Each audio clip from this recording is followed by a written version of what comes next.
ಮಹಾವೀರನ ನಾವು ತೀರ್ಥಂಕರ ಅಂತ ಹೇಳಿ ಕರಿತೀವಿ. Why we call as a tirthankara to the Mahavira ಅಂತಕ್ಕಂಥದ್ದು. ಮಹಾವೀರನ ಯಾಕೆ ತೀರ್ಥಂಕರ ಅಂತ ಹೇಳಿ ಕರಿತೀವಿ? ಯಾಕೆಂತ ಹೇಳಿದ್ರೆ ನಾನು ಈ ಸಾಮಾನ್ಯವಾಗಿ ಜೈನ ಮತ್ತು ಜೈನೇತರರಿಂದ ರಚನೆ ಆಗಿರ್ತಕ್ಕಂಥ ಮಹಾವೀರ ಕುರಿತಾದ ವಿವರಣೆಗಳನ್ನ ಓದುವಾಗ ನಮಗೆ ಒಂದು ತಲೆಯಲ್ಲಿ ಬರುವಂತದ್ದು ಏನು ಅತಿ ವರ್ಣರಂಜಿತ ಮತ್ತು ಹೆಚ್ಚು ವಿಸ್ತೃತವಾಗಿರ್ತಕ್ಕಂತಹ ಮಹಾವೀರರ ಜೀವನದ ವಿವರಣೆಗಳು ನಮ್ಮನ್ನ ಮತ್ತು ಮಹಾವೀರನ ಮಧ್ಯೆ ಬಹಳ ಅಂತರವನ್ನ ಕ್ರಿಯೇಟ್ ಮಾಡ್ತಾ ಇದ್ದಾವೆ.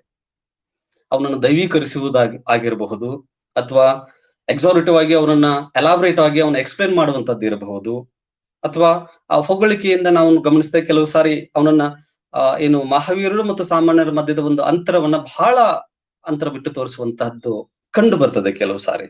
ಆದ್ರೆ ನಾನು ಹೇಳಿಕ್ ಹೊಂಟಿರ್ತಕ್ಕಂಥದ್ದು ಏನು ಅಂತ ಹೇಳಿದ್ರೆ, when we start a study of Mahavira, we come to conclude that everyone